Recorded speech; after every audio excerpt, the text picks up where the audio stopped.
आज हम page number 440 पर मौज़म मुग़ल की बुक से प्रॉब्लम नंबर 13 करने जा रहे हैं बेटा।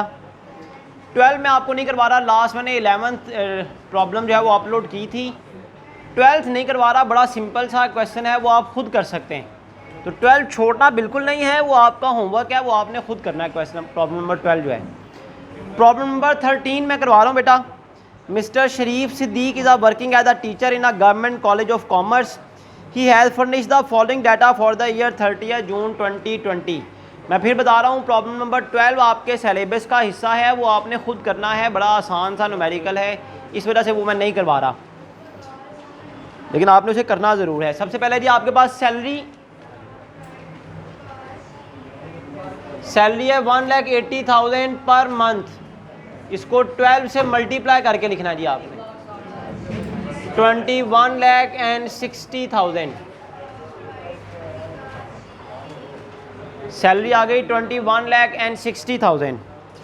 उसके बाद लिखा हुआ जी furnished accommodation rent paid direct by the company to the landlord 8 lakh. Furnished accommodation आपको प्रोवाइड की जा रही है, कंपनी आपका रेंट 8 लाख का अदा कर रही है। तो अकोमोडेशन फैसिलिटी है, इसकी दोनों अमाउंट्स कैलकुलेट होंगी। Entitled amount of rent, rent paid, एक तो वो अमाउंट है rent paid direct to landlord. 8 lakh का आपका रेंट अदा किया जा रहा है, और क्योंकि आपको फर्निश्ड अकोमोडेशन प्रोवाइड की जा रही है, उसकी भी अपॉर्चुनिटी है आपके पास। तो फर्निश्ड अकोमोडेशन होने की वजह से मिनिमम टाइम स्केल का 45% लेना है। मिनिमम टाइम स्केल ना हो तो बेसिक सैलरी का आपने 45% लेना है। 21,60,000 का 45% लेकर बताएं कितना आता है। 9,72,000। इन दोनों में से जो बड़ी रकम होगी वो टैक्सेबल हो जाएगी। 9,72,000 बड़ी रकम है, वो टैक्सेबल हो जाएगी। उसके बाद थर्ड पॉइंट में लिखा हुआ है conveyance provided by the employer for private use. Car दी जा रही है सिर्फ प्राइवेट यूज के लिए, जाती इस्तेमाल के लिए। कहता है cost of acquisition of the vehicle was 10 lakh. Car की वैल्यू 10 लाख है। जब कार सिर्फ जाती इस्तेमाल के लिए दी जाए तो कार की वैल्यू का 10% टैक्सेबल होता है। Conveyance provided for private use.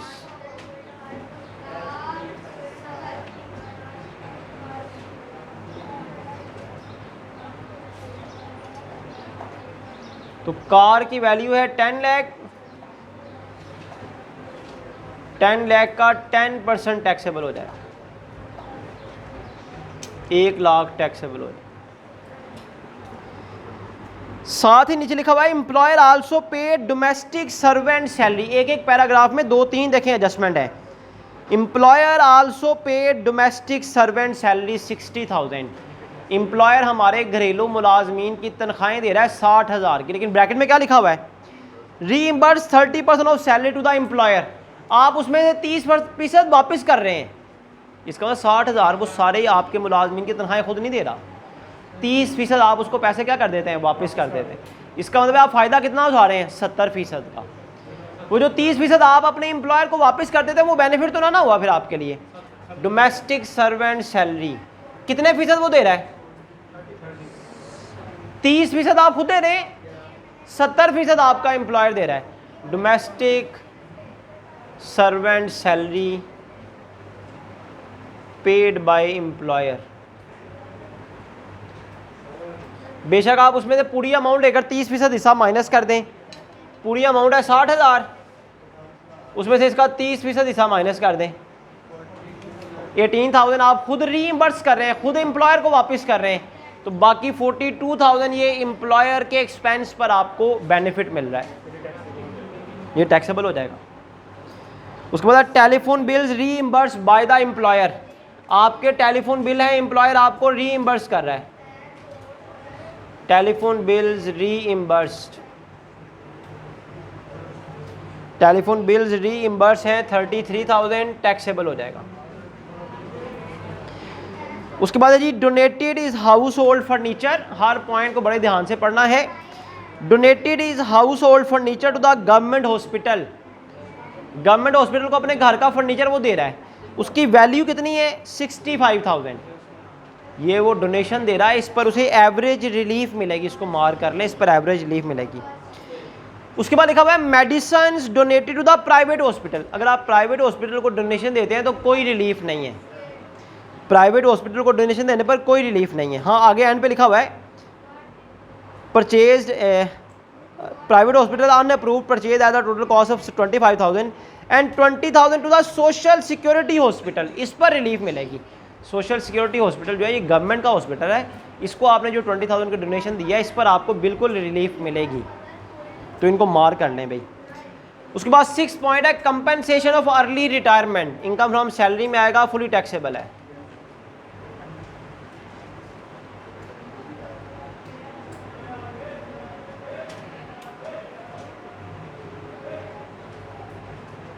Compensation for early retirement है बेटा 3,50,000, टैक्सेबल है। प्रोजेक्ट अलाउंस फुली टैक्सेबल है।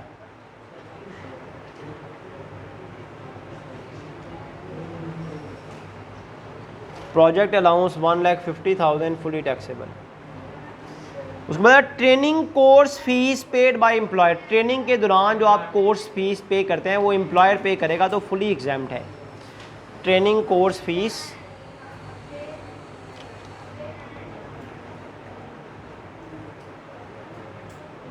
Paid by employer, fully exempt है ये बेनिफिट 45,000 का। उसके बाद लिखा हुआ है लाहौर जिम खाना मेंबरशिप फीस, आप किसी जिम के मेंबर हैं, उसकी फीस आपकी कंपनी दे रही है, तो आपको बेनिफिट हो गया, फुली टैक्सेबल है।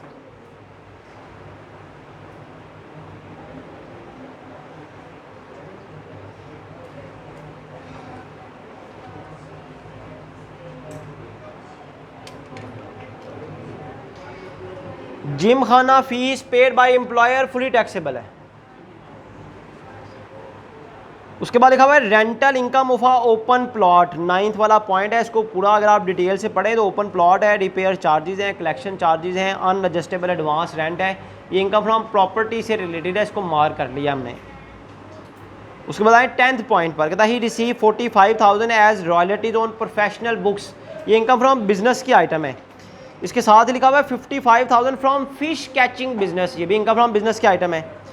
और फिर आगे लिखा हुआ है same is invested in price bond, जितने पैसे जमा हुए ना उसने प्राइस बॉन्ड में इन्वेस्ट कर दी, इससे हमारा कोई कंसर्न नहीं है, प्राइस बॉन्ड की इन्वेस्टमेंट से हमारा कोई कंसर्न नहीं है, इसको मार कर दें भाई 10th वाले पॉइंट। 11th वाला पॉइंट देखें जी, 11th वाला पॉइंट देखें शाबाश, cash award granted by president, ये भी इनकम फ्रॉम अदर सोर्सेज की आइटम है।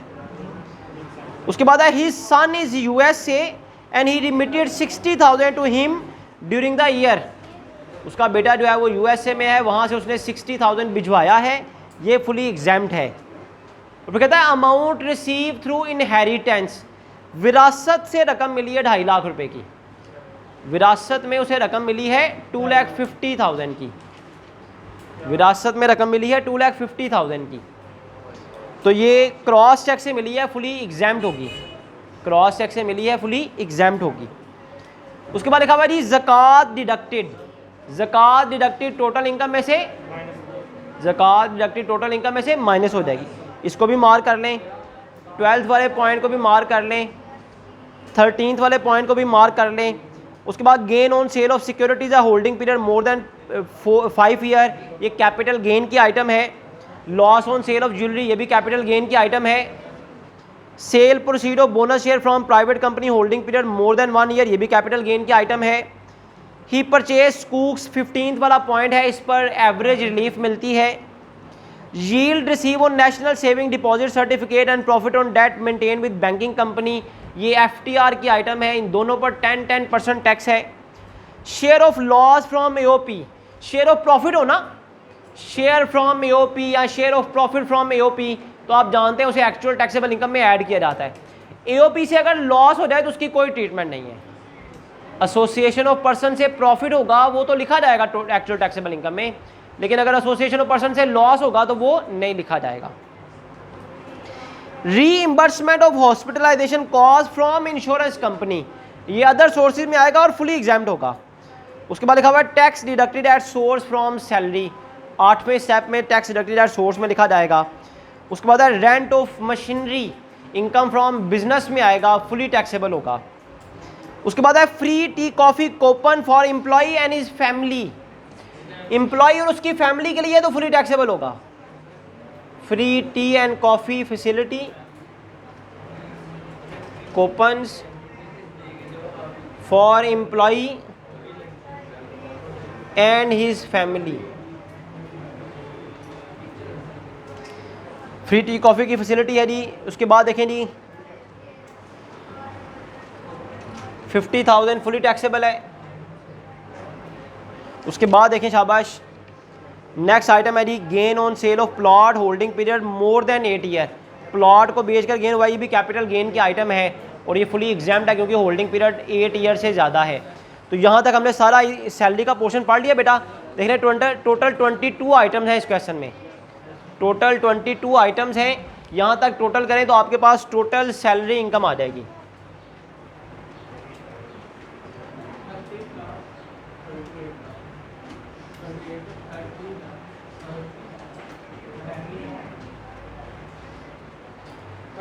यहाँ तक टोटल करें, टोटल सैलरी इनकम कितनी आएगी? 38,82,000, ये टोटल सैलरी इनकम आ गई। सैलरी इनकम के बाद नेक्स्ट हेडिंग आपने देनी है इनकम फ्रॉम प्रॉपर्टी की। इसमें एक बड़ा इंपॉर्टेंट पॉइंट है प्रॉपर्टी से रिलेटेड, ध्यान से देखिएगा। Income from property section 15, income from property से रिलेटेड देखें शाबाश, मैंने एक पॉइंट पे मार्क किया हुआ है, पॉइंट नंबर है 9, लिखा हुआ है rental income from open plot. Open plot का रेंट मिल रहा है, ये बात जरा मेरी ध्यान से सुन लें शाबाश। अगर आपको रेंट मिल रहा हो प्रॉपर्टी का तो उसमें आपको पता है 5 चीज़ें ऐड होती हैं, 4 तो कम से कम हर क्वेश्चन में आ जाती हैं, मतलब रूटीन में आती हैं। एक है अनएडजस्टेबल एडवांस, उसका 1/10 हिस्सा टैक्सेबल होता है। जो आप प्रॉपर्टी किराए पर देते वक्त जो एडवांस लेते हैं ना, उसका 1/10 हिस्सा 1/10 टैक्सेबल होता है। इसके अलावा टोकन मनी फॉरफिटेड, अगर आपने प्रॉपर्टी बेचने का किसी से एग्रीमेंट कर लिया, उसने आपको टोकन मनी दे दी, बाद में उसने एग्रीमेंट जो है वो तोड़ दिया, एग्रीमेंट उसने तोड़ दिया, तो वो जो टोकन मनी आपके कब्जे में आ जाए, आप जब्त कर लेते हैं ना, वो भी टैक्सेबल है। इसके अलावा आपके एक्सपेंडिचर हों वो पे कर दे, एम्प्लॉई के टेनेंट के लैंडलॉर्ड के एक्सपेंडिचर्स हों टेनेंट पे कर दे, तो ये भी फुली टैक्सेबल है। फिर signing amount receive, signing amount receive वो भी टैक्सेबल होती है। लेकिन अगर आपको रेंट मिल रहा हो, आपने ओपन प्लॉट किसी को किराए पर दिया हो, ये मैंने बताया हुआ जब मैं फॉर्मेट समझा रहा था, अगर आपने ओपन प्लॉट किसी को किराए पर दिया हो तो ओपन प्लॉट का जो एडवांस होता है ना, उसका 1/10 टैक्सेबल नहीं होता। ओपन प्लॉट का एडवांस जो होता है उसका 1/10 taxable not allowed. Open plot की सूरत में अनएडजस्टेबल एडवांस की टैक्सेबिलिटी अलाउड नहीं है। तो यहाँ देखें क्या लिखा हुआ है, rental income from open plot,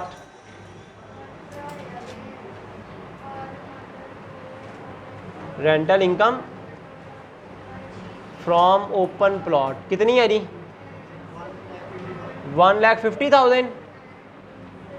इसके अलावा देखिए इसके साथ क्या लिखा हुआ है, रिपेयर चार्जेस की कोई प्रॉपर्टी से रिलेटेड किसी एक्सपेंस की कोई ट्रीटमेंट नहीं है। हाँ, अगर ये एक्सपेंडिचर माइनस हुए होते ना, हम इनको वापस ऐड कर देते। ये पिछले 2 साल पहले से ये इन एक्सपेंडिचर की ट्रीटमेंट ख़त्म हो चुकी हुई है, वरना पहले इनकम में से ये सारे एक्सपेंडिचर माइनस हुआ करते थे। अब इंडिविजुअल और एसोसिएशन ऑफ पर्सनस को अलाउड नहीं है कि वो अपनी इनकम में से प्रॉपर्टी से रिलेटेड एक्सपेंसेस को माइनस करें। तो ना तो रिपेयर चार्ज की कोई ट्रीटमेंट है, ना कोई कलेक्शन चार्जेस की ट्रीटमेंट है। हाँ, ये अनएडजस्टेबल एडवांस है, ये अनएडजस्टेबल एडवांस जो है इसका 1/10 ऐड होना था, अनएडजस्टेबल एडवांस का 1/10 ऐड होना था, लेकिन क्योंकि ये ओपन प्लॉट है तो यहां लिख लें not allowed in case of open plot, not allowed in case of open plot. तो आपकी प्रॉपर्टी इनकम फिर 1,50,000 ही है बस, आपकी प्रॉपर्टी इनकम 1,50,000 ही है। इनकम फ्रॉम प्रॉपर्टी के बाद नेक्स्ट हेडिंग किसकी देनी है? Income from business section 18। Income from business section 18, जिन जिन चीजों को मार्क किया ना बेटा सिर्फ उन्हें देखना है, जिन जिन आइटम्स को मार्क किया है सिर्फ उन्हें देखिए और बताएं उसमें इनकम फ्रॉम बिजनेस कौन कौन सी है जी। 5th पॉइंट को मार्क किया हुआ इसमें भी नहीं है, 9th वाला भी नहीं है, 10th वाला पॉइंट है जी रॉयल्टीज ऑन प्रोफेशनल बुक्स। ये इनकम फ्रॉम बिजनेस की आइटम है, फुली टैक्सेबल है। रॉयल्टीज ऑन प्रोफेशनल बुक्स, अगर ये नॉन प्रोफेशनल बुक्स होती ना तो ये इनकम फ्रॉम अदर सोर्सेज में आना था, जो आप कभी कभार लिखते हैं, शौकिया लिखते हैं। प्रोफेशनल का मतलब है जो आप पैसा कमाने के लिए लिखते हैं, रूटीन से लिखते हैं, वो प्रोफेशनल बुक्स हैं। उनकी जो रॉयल्टीज़ मिलती है वो इनकम फ्रॉम बिजनेस में आती है और फुली टैक्सेबल होती है। उसके बाद इसी में लिखा हुआ जी income from fish catching business 55,000, income from fish catching business. बड़े ध्यान से आपने क्वेश्चन को पढ़ना है। देखें इसके साथ ही नीचे क्या लिखा हुआ है, सेम इज इन्वेस्टेड इन। बच्चे यहाँ क्या लिखते हैं, अच्छा जी प्राइस बॉन्ड निकल आया जी 55,000 पर, वो FTR में जाकर टैक्स लगा देते हैं। कहीं नहीं लिखा हुआ प्राइस बॉन्ड निकला है, वो बस समझते हैं जी। अच्छा पैराग्राफ में लिखा हुआ प्राइस बॉन्ड का लफ्ज़ ऊपर 55,000 है जी, इस पे FTR पे ले जाते हैं, 15% टैक्स लगा देते हैं। बिल्कुल गलत है, लिखा ही नहीं हुआ प्राइस बॉन्ड निकला। प्राइस बॉन्ड खरीदा है आपने भाई, प्राइस बॉन्ड खरीदने पर कोई टैक्स नहीं है, ना ही कोई रिलीफ है। प्राइस बॉन्ड खरीदने पर ना कोई टैक्स है ना कोई रायत है। हाँ प्राइस बॉन्ड निकल आए आपका, प्राइस निकल आए अगर आपका, तो उस पर 15% टैक्स लगता है FTR में जाकर। यहाँ लिखा हुआ है प्राइस बॉन्ड खरीदे हैं, ये नहीं लिखा हुआ प्राइस बॉन्ड किसी का इनाम निकला, ये नहीं लिखा हुआ। आगे चलें और कोई देखें इनकम फ्रॉम बिजनेस है भला? शाबाश, जिन चीज़ों को मार के उनको देखें ध्यान से। और कोई इनकम फ्रॉम बिजनेस है भला? जिन जिन पॉइंट्स को मार के सबको देखना पड़ेगा। Rent of machinery, rent of machinery income from business में भी लिखा जा सकता है और इनकम फ्रॉम अदर सोर्सेज में भी लिखा जा सकता है, पता है आपको? Rent of furniture, rent of machinery, ये इनकम फ्रॉम बिजनेस में भी लिखा जा सकता है और इनकम फ्रॉम अदर सोर्सेज में भी लिखा जा सकता है। इसका रूल याद रखें बेटा, अगर आपने ये फर्नीचर ये मशीनरी परमानेंटली रेंट पर दी हो, आपका पेशा ये हो, तो फिर तो जो इनकम मिलेगी वो इनकम फ्रॉम बिजनेस में आएगी। और अगर कभी आपसे कोई मशीन ले देता है और आप उससे रेंट ले लेते हैं, आपका रूटीन बिजनेस नहीं है, फिर इनकम फ्रॉम अदर सोर्सेज में। यहाँ क्योंकि बताया नहीं हुआ तो दोनों तरह से ट्रीट हो सकता है। हम इसको इनकम फ्रॉम बिजनेस में लिखने लगे हैं जी 1,20,000। इनकम फ्रॉम बिजनेस के बाद नेक्स्ट हेडिंग किसकी देनी है?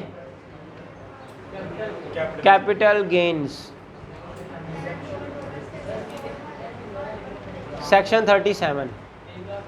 प्रॉब्लम नंबर 12 जो है मैंने नहीं करवाई, प्रॉब्लम नंबर 12 आसान है, मैंने कहा उसे होमवर्क के तौर पर आपने खुद करना है, मैं 13 करवा रहा हूँ। अब देखें नहीं कैपिटल गेन से रिलेटेड कौन कौन से आइटम है, देखा करें। जब मैं ऐसा कहूँ उसी वक्त बुक्स निकाल कर जिन चीज़ों को मार्क किया हुआ उनको ध्यान से देखा करें। जिन जिन पॉइंट्स को मार्क किया हुआ है आपने, 5th वाला है, 9th वाला है, 10th वाला है, 11th अदर सोर्सेज है, फिर 12th पॉइंट में देखें ज़रा। 12th point, sorry 12th point नहीं है, सॉरी 12th वाला जो है वो अदर सोर्सेज की आइटम है। 13 भी नहीं, 14th की आइटम है बेटा। Gain on sale of securities holding period more than 5 year, fully exempt है। गेन ऑन सेल ऑफ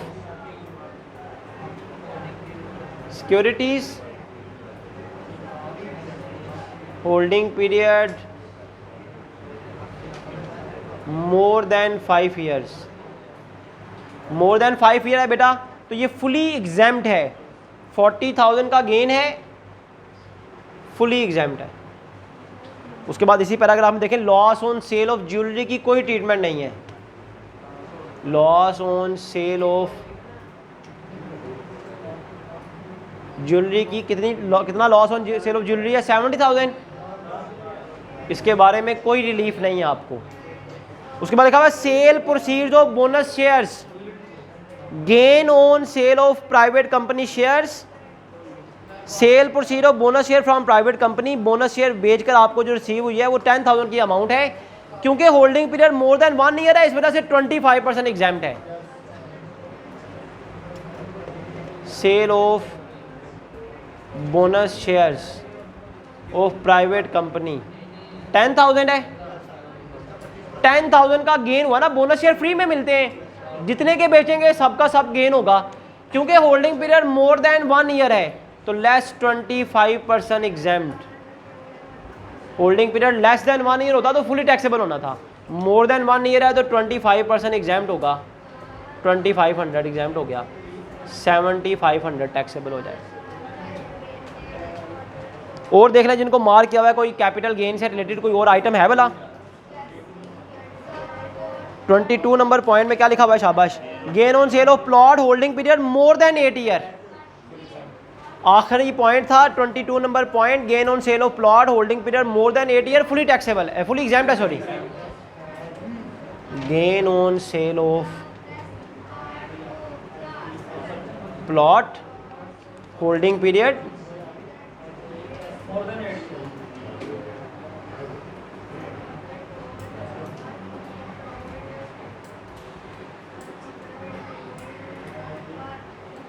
कितना गेन है जी? 6 लाख का, फुली एग्जाम्प्ट है। तो यहाँ तक कैपिटल गेन की भी सारी आइटम कंप्लीट हो गई। आप किसकी एडिंग देनी है? Income from other sources.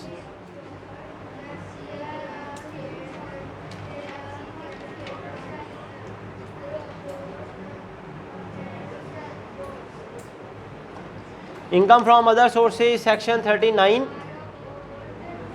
आप शुरू से देखें शाबाश, जिन जिन चीज़ों को मार्क किया हुआ इनकम फ्रॉम अदर सोर्सेज की कौन कौन से आइटम है?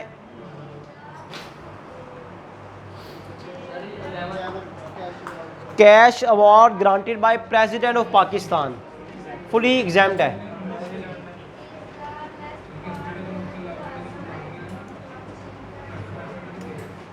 कितना कैश अवार्ड है?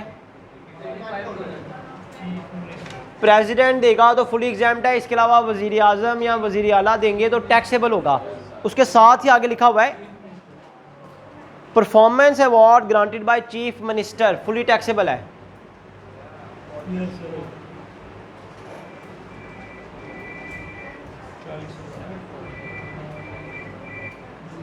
ग्रांटेड बाय चीफ मिनिस्टर किसे कहते हैं भला? देख लें, चीफ मिनिस्टर वजीर आला को कहते हैं, वजीर आजम को प्राइम मिनिस्टर कहते हैं। चीफ मिनिस्टर ने जो अवार्ड दिया परफॉर्मेंस अवार्ड 40,000 का, फुली टैक्सेबल है। उसके बाद देखें जी शाबाश, his son is in USA and he remitted 60,000 to him, amount receive from USA, fully exempt है।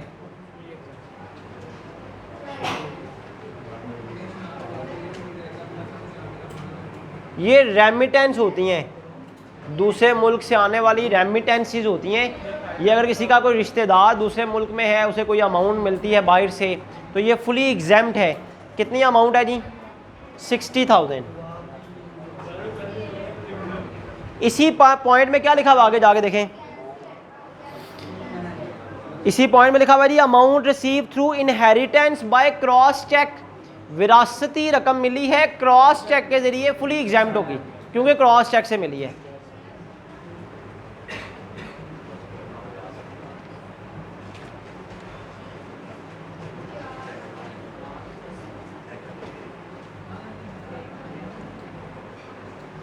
अमाउंट रिसीव थ्रू इनहेरिटेंस कितनी है जी? 2,50,000 क्योंकि क्रॉस चेक से है।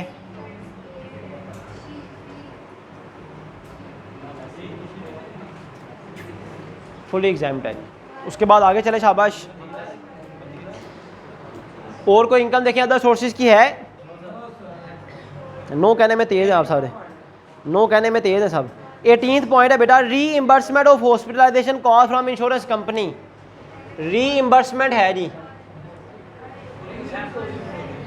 Reimbursement of hospitalisation cost by insurance company.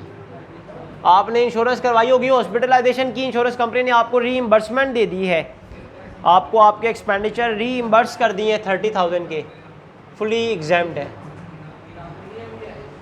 इसके बाद टैक्स डिडक्टेड है, rent है, फ्री टी कॉफ़ी है। तो यहाँ तक आपके सारे सोर्स ऑफ इनकम कंप्लीट हो गए।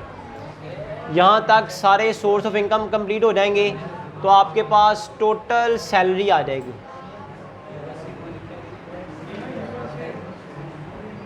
Sorry, total income, total salary नहीं, टोटल इनकम।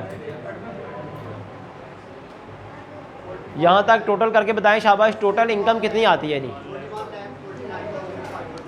41,49,500 आपके पास टोटल इनकम आ गई।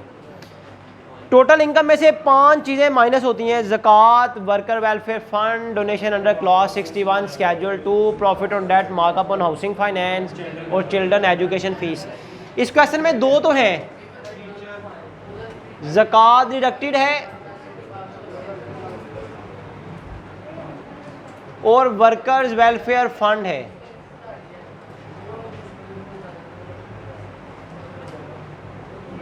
ज़कात और वर्कर वेलफेयर फंड दोनों हैं इसमें, बताएं शाबाश। ज़कात डिडक्टेड कितनी है? ज़कात डिडक्टेड है 1,50,000 और वर्कर वेलफेयर फंड है 1 लाख। माइनस करेंगे तो आपके पास एक्चुअल टैक्सेबल इनकम आ जाएगी।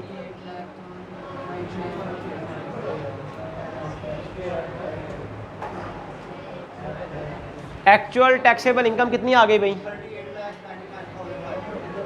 38,99,500। अब जब एक्चुअल टैक्सेबल इनकम आ जाए ना तो इसमें शेयर फ्रॉम एओपी ऐड होता है। एक्चुअल टैक्सेबल इनकम आ जाए तो इसमें शेयर फ्रॉम एओपी ऐड होता है। इस क्वेश्चन में शेयर फ्रॉम एओपी नहीं है, लिखा हुआ है share of loss. Share from AOP का मतलब होता है एओपी के मेंबर हैं, वहां से प्रॉफिट का शेयर मिलता है आपको, तो आप अपनी इनकम में ऐड कर देते हैं। अब लॉस जब मिलेगा तो इसकी कोई ट्रीटमेंट नहीं है। इसका मतलब है आपकी सिर्फ एक्चुअल टैक्सेबल इनकम होगी, इसमें शेयर फ्रॉम एओपी ऐड नहीं होगा। जब शेयर फ्रॉम एओपी ऐड नहीं होना तो हमने डबल लाइन लगा दी कि अब कोई इनकम इसमें और मजीद ऐड नहीं होगी। अब क्या करना है, इसी पर टैक्स कैलकुलेट कर लेना है। डायरेक्ट सेकंड स्टेप पे आ जाए, एक्चुअल टैक्सेबल इनकम पर टैक्स कैलकुलेट कर लें। Computation of actual tax payable.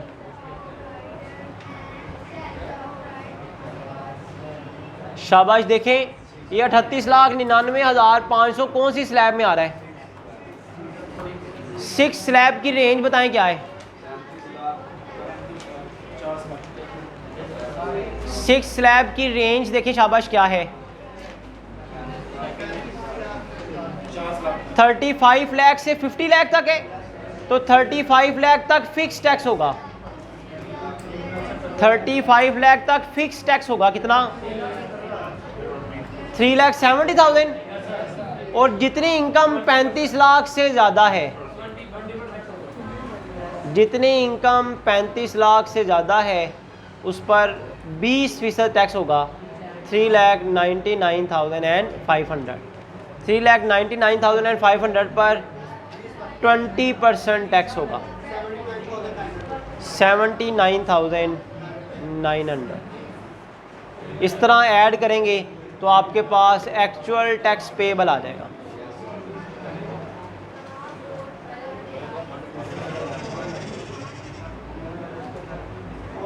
इन दोनों को ऐड करेंगे तो आपके पास एक्चुअल टैक्स आ जाएगा 4,49,900। 4,49,900 एक्चुअल टैक्स पेएबल आ गया। रेट पर्पस वाला टैक्स होता तो उसके बाद ये वाला स्टेप था। अब ये सेकंड स्टेप हो गया, इसके बाद थर्ड स्टेप आना था, सीनियर सिटीजन रिबेट। इस क्वेश्चन में कहीं नहीं लिखा हुआ वो सीनियर सिटीजन है। टीचर जरूर है, सीनियर सिटीजन नहीं है। थर्ड स्टेप तो गया। फोर्थ स्टेप में टीचर्स रिबेट बिल्कुल अलाउड होगी। यहाँ पर less concession at the rate of 25% to the teachers. Teachers की कंसेशन निकालने के लिए मैंने आपको तरीका बताया है कि पहले उसका टैक्स निकालना है सैलरी इनकम का, क्योंकि एज अ टीचर अगर हम उसे रिलीफ देने जा रहे हैं तो उसकी सैलरी, उसकी इनकम कौन सी इनकम होगी? Salary income. सैलरी इनकम है उसकी 38,82,000। तो यहां पर आपने टैक्स ऑन सैलरी इनकम निकालना है।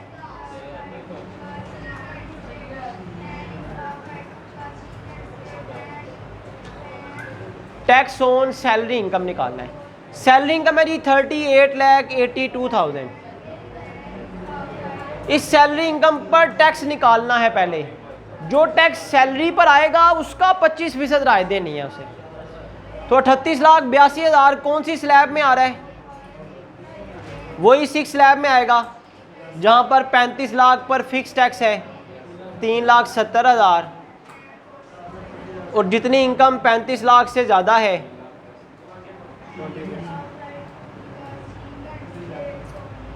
3,82,000 ज़्यादा है, इस पर 20% टैक्स होगा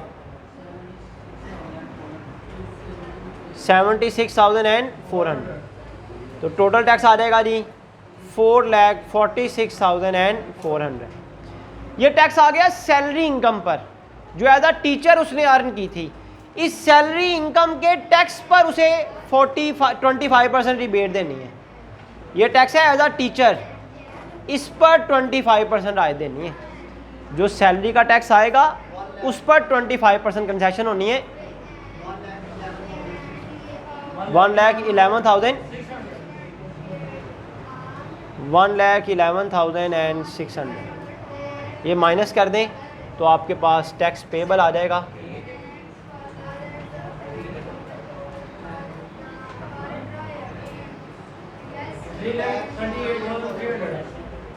3,38,300।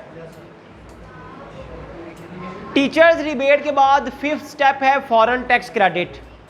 फॉरेन टैक्स क्रेडिट क्वेश्चन में नहीं है। उसके बाद 6th स्टेप है एवरेज रिलीफ। तो टैक्स पेबल में से एवरेज रिलीफ अब आपने एडजस्ट करनी है। टैक्स पेबल है 3,38,300, इसमें से लेस कर लें average relief. Average relief less कर लें। एवरेज रिलीफ के लिए क्या चाहिए होगा? Amount allowed for rebate for relief. देखें शाबाश, किस किस पर एवरेज रिलीफ देनी है? जिस जिस अमाउंट पर एवरेज रिलीफ देनी है पहले उसे फाइंड आउट करें ना। देखें शाबाश, जिन जिन चीज़ों को मार्क किया हुआ उनमें कौन किस किस पर एवरेज रिलीफ देनी है? Donation, donated is household furniture to the government hospital. Donation of his household furniture, कितनी अमाउंट है उसकी? फर्नीचर की वैल्यू है 65,000। उसके बाद जो डोनेशन उसने दिया है किस पर? Social security.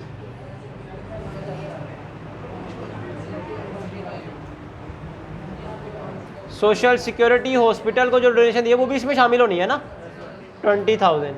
ये दोनों डोनेशन है। उसके बाद सब लोग ढूंढा करें, कोशिश किया करें, शाबाश, इंतज़ार ना किया करें कि कोई बताएगा तो हमारा हो जाएगा। उसके बाद और किस पे रिलीफ देनी है जी?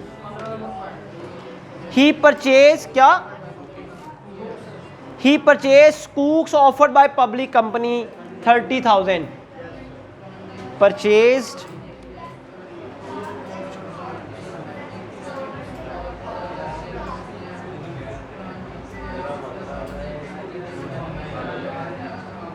$60,000 के जो स्कूक्स ऑफर्ड हुए हैं, ये बॉन्ड्स की किस्म है, बॉन्ड्स की किस्म है स्कूक्स ऑफर्ड 30,000। चलिए उसके बाद देखें और किस पर एवरेज रिलीफ मिलनी है। ध्यान से एक बार देख लें शाबाश, कोई चीज़ मिस ना हो जाए। इन्हीं पर एवरेज रिलीफ मिलनी है जी, बस इन सब को ऐड करें। 1,15,000 इन पर एवरेज रिलीफ देनी है। एवरेज रिलीफ निकालने का तरीका वैसे बड़ा आसान था कि रेट पर्पस वाले टैक्स को डिवाइड करना है रेट पर्पस वाली इनकम के साथ। इस क्वेश्चन में रेट पर्पस वाला टैक्स और रेट पर्पस वाली इनकम नहीं है, तो फिर तरीका ये है, जो पिछले स्टेप का टैक्स होगा ना,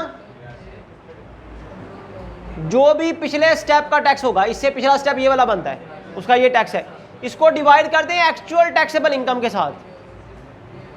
38,38,99,500 जो पिछले स्टेप का टैक्स होगा इसको एक्चुअल टैक्सेबल इनकम से डिवाइड कर दें, और बेटा जिस पर रिलीफ देनी है 1,15,000 पर रिलीफ देनी है, 1,15,000 से मल्टीप्लाई कर दें।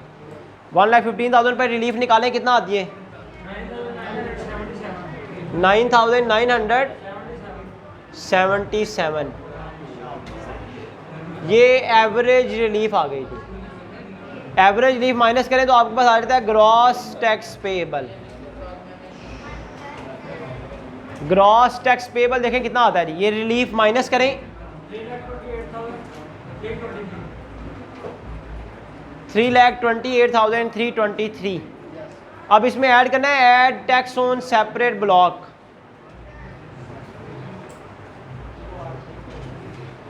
Add tax on separate block. Separate block में सबसे पहले आती है एग्रीकल्चर इनकम। एग्रीकल्चर इनकम आपके पास इस क्वेश्चन में है तो सही,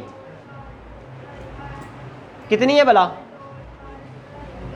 एग्रीकल्चर इनकम इस क्वेश्चन में 1,50,000 है, जो कि फुली एग्जैम्प्ट है। एग्रीकल्चर इनकम फुली एग्जैम्प्ट है। दूसरी इसमें चीज आती है कैपिटल गेन की आइटम। कैपिटल गेन की कोई आइटम भी सेपरेट ब्लॉक के तहत टैक्सेबल नहीं है इस बार। जहाँ उनका होल्डिंग पीरियड 5 ईयर से ज़्यादा था या 8 ईयर से ज़्यादा था, कोई भी सेपरेट ब्लॉक की इनकम नहीं है, और ना ही इसमें गोल्डन हैंडशेक तीसरी तरह की इनकम है। तो यहाँ तक ही आपके पास एक्चुअल टोटल टैक्स पेबल आ जाएगा। एक्चुअल टोटल टैक्स पेबल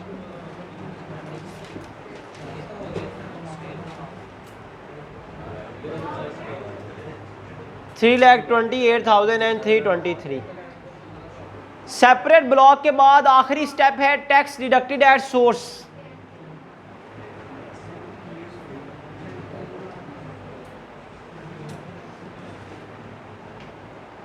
बताएं शाबाश, टैक्स डिडक्टेड एट सोर्स कौन कौन सी इनकम है, कौन सी है?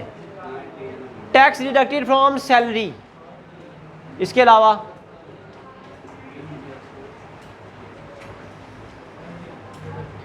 टैक्स डिडक्टेड फ्रॉम सैलरी है जी, point number at source from salary 19 है, 3,25,000 माइनस करें तो ये आपके पास आंसर आ जाएगा net tax payable with return.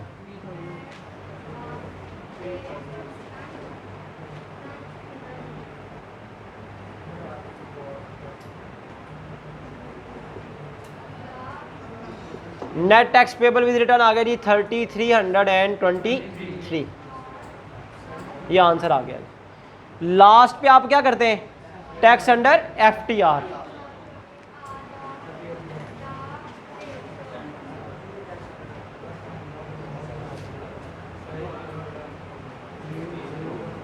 Tax under FTR. Tax under FTR कहाँ है जी? दो तरह की, national yield on national saving deposit certificate और profit on debt maintain with banking company. इन दोनों पर 10% टैक्स है जी। लीड ऑन नेशनल, नेशनल कौन सा है? National saving deposit certificate.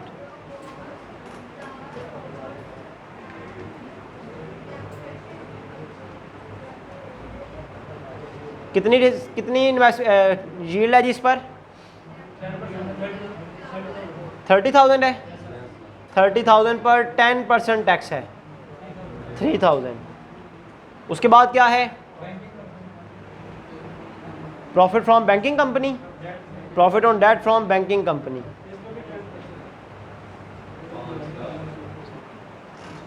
$50,000 है। 50,000 का प्रॉफिट हो रहा है जी, इस पर 10% टैक्स आ जाएगा 5,000। टोटल आपके पास आ जाएगा 8,000। टोटल आ जाएगा 8,000। तो यहाँ पर आपके पास क्वेश्चन नंबर 13 आपका यहाँ पर कंप्लीट हो गया।